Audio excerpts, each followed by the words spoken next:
Hi, I'm Father Charlie Bouchard. I'm here at the Dominican House in St. Louis, Missouri, and I want to offer you a word of hope from the scriptures for Monday, January 29th. The reading today from the second book of Samuel gives us a very poignant picture of King David, who has just learned that he has been betrayed by his own son, Absalom. Absalom has kind of gotten a little ahead of himself and has convinced a whole lot of David's own people to follow him instead and to abandon his father.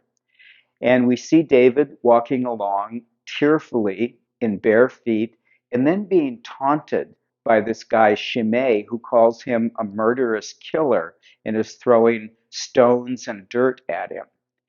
And David, of course, has every right to be really ticked off about this. Here is his own son who has turned against him and caused other people to turn against him as well. And I think most of us, our natural reaction would be vengeance. You know, how dare this kid be so ungrateful to me and to do this kind of thing to me? And in fact, one of David's colleagues, Abishai, says, let me go over and lop this guy's head off. He has no right to be speaking to you like that, to be casting stones and dirt. And perhaps Abishai would have liked to have done the same thing to Absalom. But I think David's response to this is interesting. Even though vengeance and anger might be the natural human thing in a situation like this, David is much more measured about it. He says, no, he says, if this man is saying these things, God must have put these words in his mouth.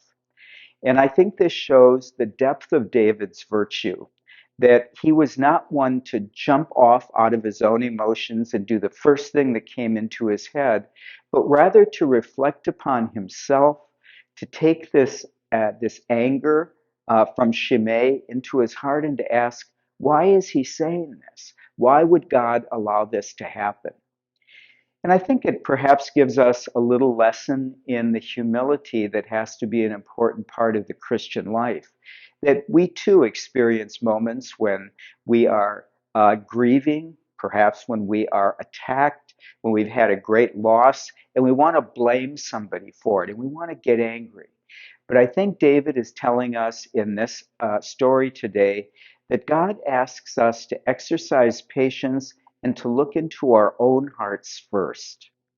So, wherever we are in our lives at this moment, whatever kind of difficulty or challenge presents itself to us, let's take that moment to step back and to say, what is the Lord trying to tell me right here?